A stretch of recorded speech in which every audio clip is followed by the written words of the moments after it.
Bonjour, nous continuons notre petite aventure autour de l'écologie intégrale. Nous avons d'abord donc lu avec attention la fantastique encyclique Laudato Si. Maintenant, nous lisons depuis la précédente occasion Amoris Laetitia, que nous continuerons la prochaine fois, et enfin nous terminerons avec Fratelli Tutti. Ainsi nous aurons fait ce beau parcours sur l'écologie intégrale proposé par notre bon pape François. Et donc là, nous sommes dans la deuxième présentation concernant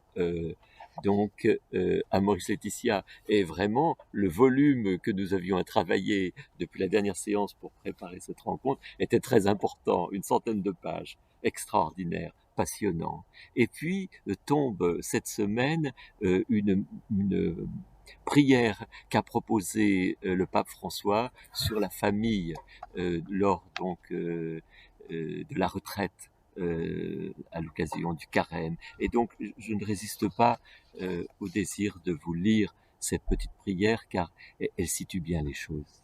Et nous avons hésité et nous avions envie de proposer comme titre pour cette rencontre, non pas famille, centre de l'écologie humaine, bien que c'est le cas, mais famille, lieu de pardon, qui est le titre de cette prière. Je vais vous la lire, elle est très belle.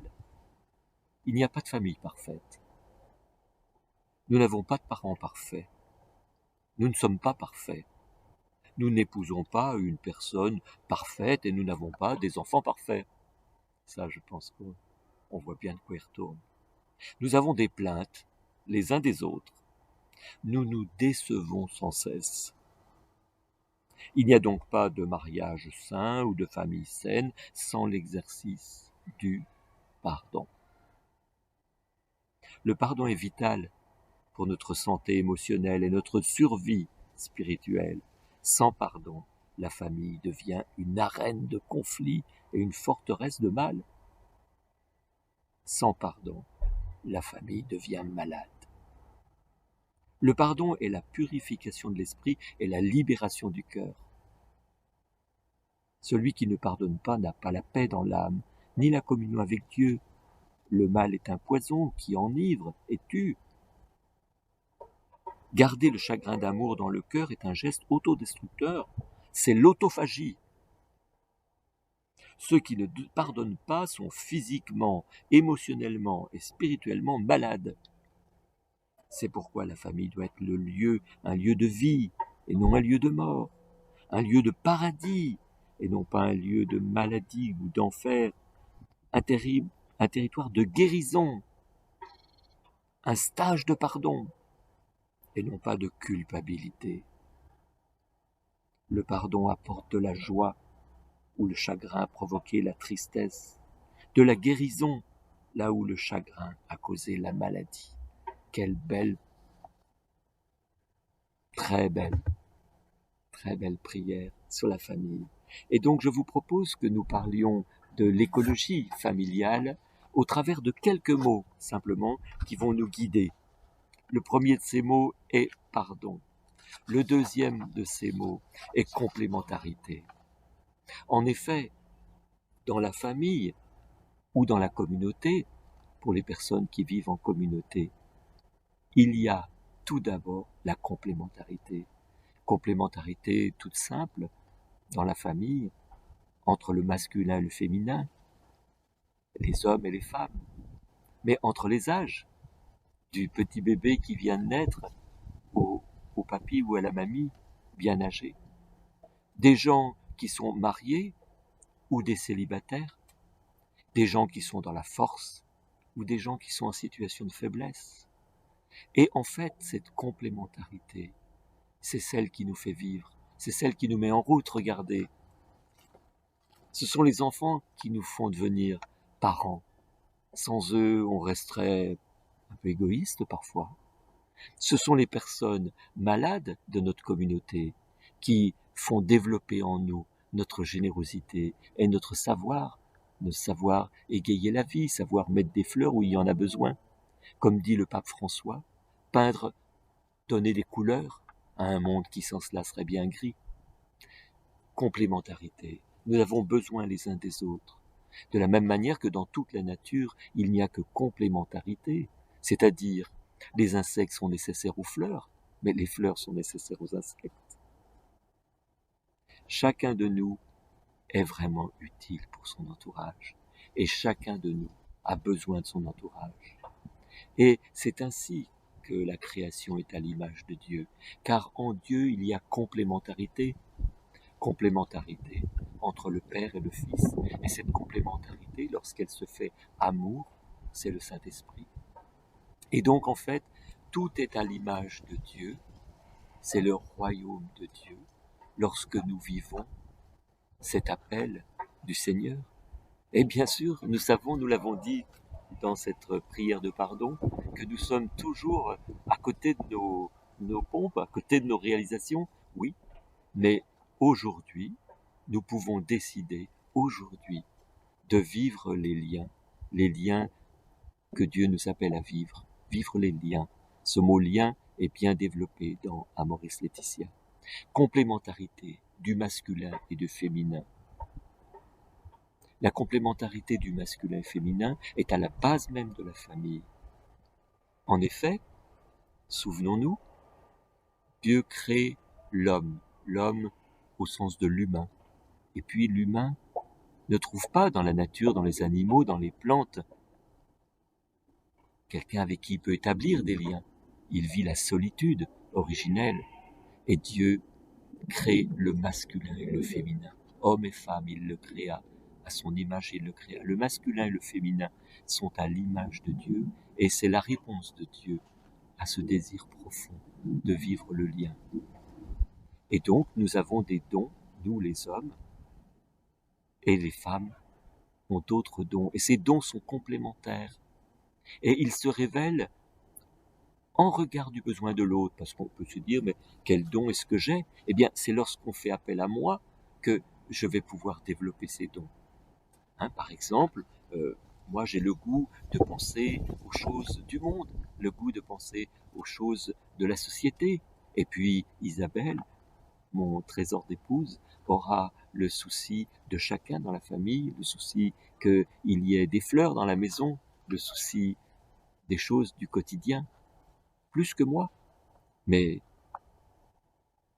nous nous complétons. Complémentarité dans la force et la faiblesse, on l'a dit. À chacun de nos âges, nous sommes tout à la fois forts et faibles en quelque chose.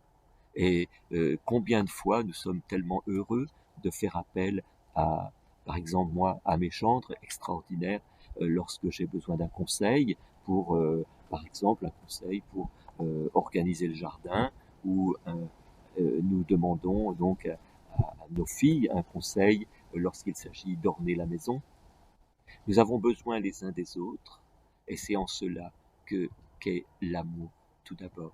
L'amour, c'est cette fidélité paisible dans le soin des uns aux autres, dans choses toutes petites, toutes simples. Comme disait le pape Jean XXIII, il s'agit d'être saint aujourd'hui, pas de réussir à être saint toute sa vie, déjà aujourd'hui, déjà jusqu'à ce soir.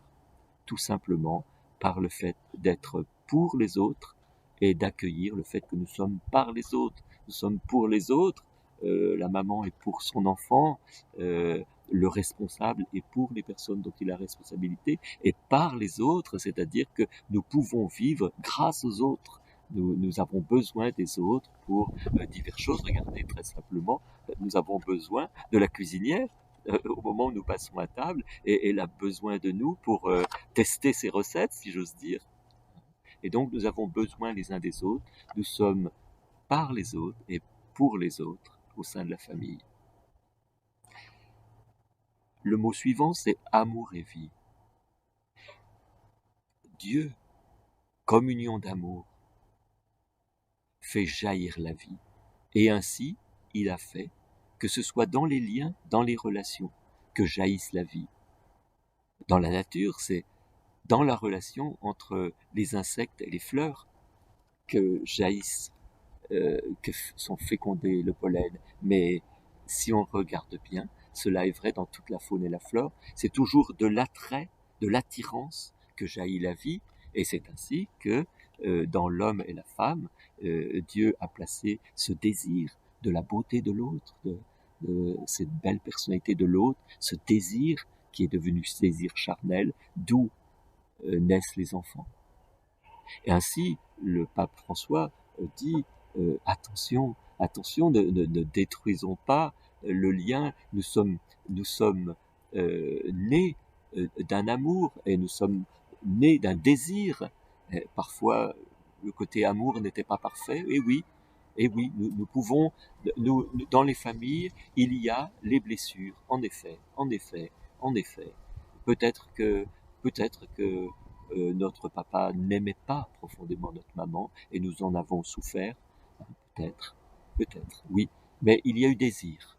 Et c'est par le geste de l'union intime que jaillit, qu'est engendré chacun de nous. Et ainsi, notre dignité est là, quoi qu'il en soit. Bien sûr, on se pose la question quand on est enfant, et parfois toute notre vie, est-ce que j'ai été désiré? Toujours est-il que, à un moment ou l'autre de notre vie, nous avons été aimés. Regardez comme les enfants sont aimables. Même quand ils pleurent ou quand il faut les changer, on oublie tout ça. Ils sont aimables. Dieu a voulu que nous ayons envie de prendre soin. Et chaque enfant a tellement envie qu'on prenne soin de lui.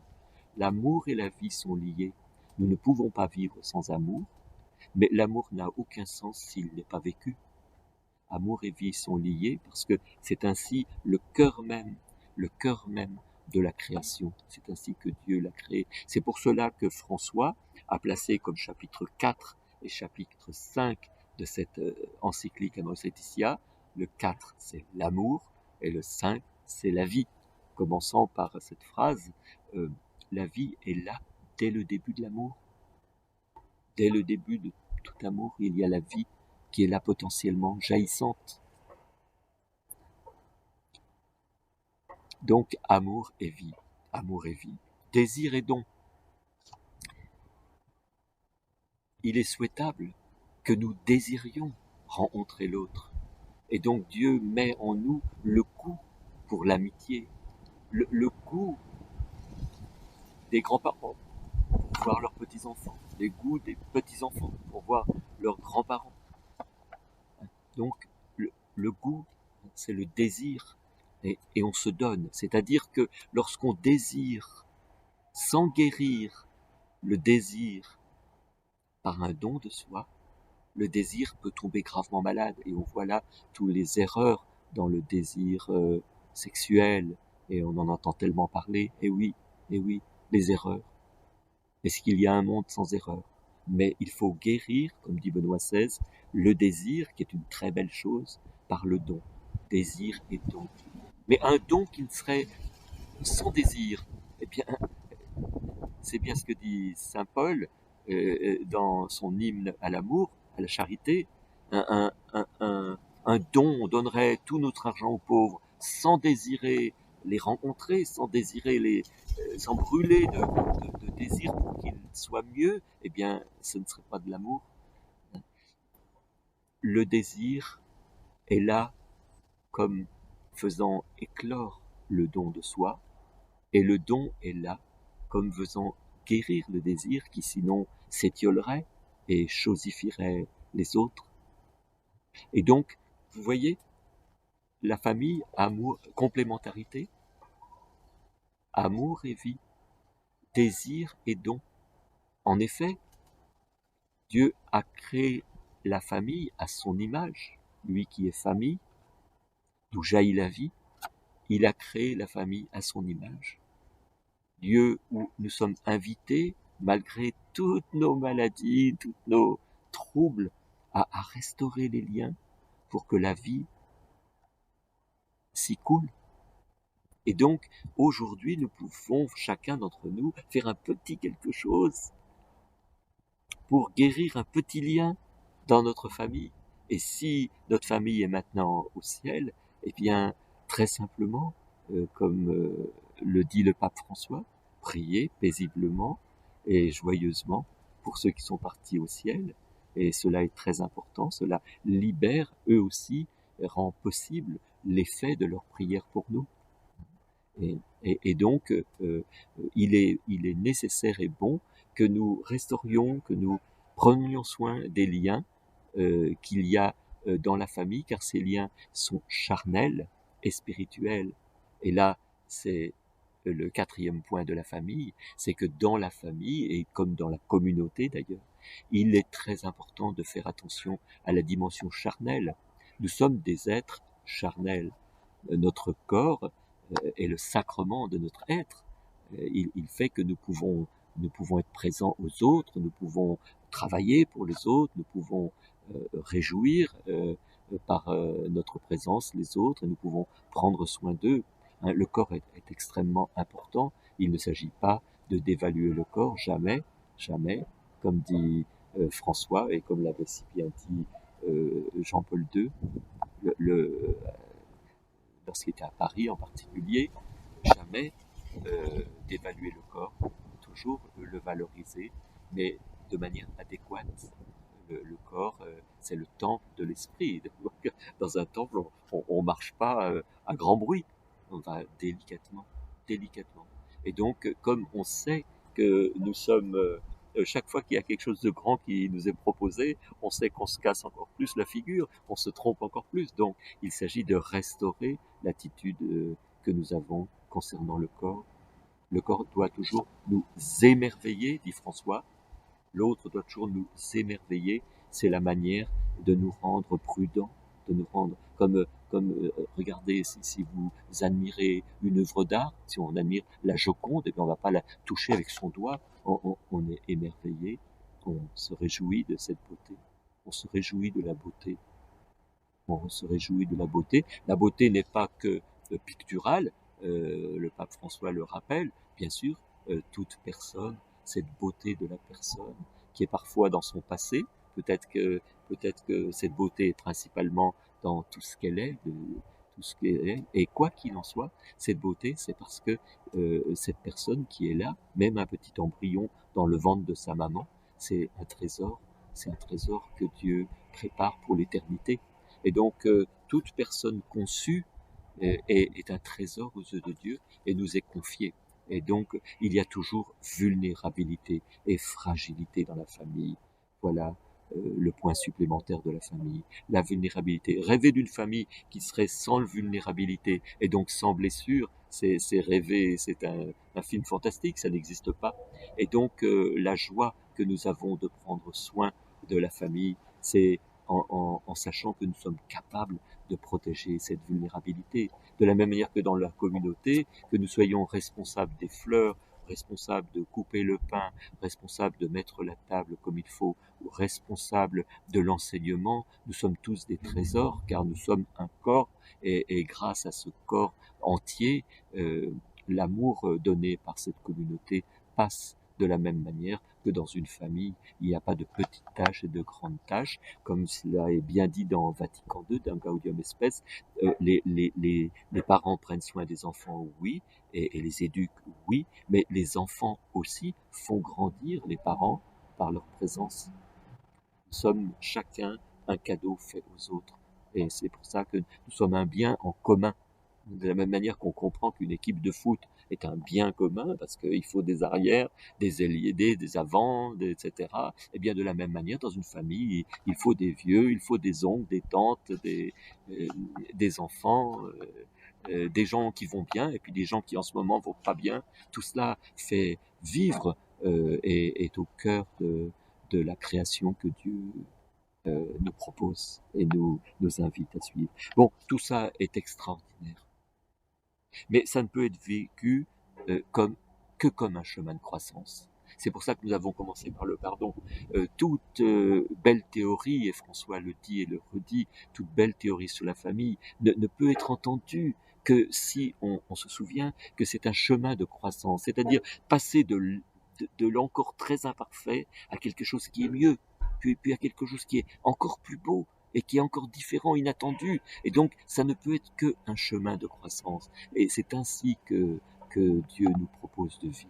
Et donc, une des clés du pape François, c'est le chemin de croissance. Hein. Vous savez qu'on dit volontiers que le, le, le pape Jean-Paul II est le pape de la théologie du corps. Il a redonné au corps une place tellement extraordinaire, qui était bien sûr connue dans l'Église, mais il a su l'exprimer mieux que tous. Le pape Benoît, eh bien, c'est le pape de l'amour. Il a su donc le corps, la théologie du corps et de l'amour. Le pape Benoît a, a posé ce deuxième étage de cette belle fusée. Et le pape François, eh bien, c'est le pape de la pédagogie. C'est-à-dire que on est parti du corps qu'on redécouvre dans notre fin de XXe siècle, ce corps avec l'amour, grâce à notre bon pape Benoît XVI, et grâce à François, nous comprenons un peu mieux encore que c'est un chemin de croissance. Il ne s'agit pas de savoir si on est déjà parfait, et seul Dieu est parfait, mais nous sommes sur un chemin de croissance extraordinaire. Et ainsi, comme le dit le pape François, et ce sera ma conclusion, tout cela pour vivre la joie. La joie. François dit, ne vous laissez pas prendre votre joie.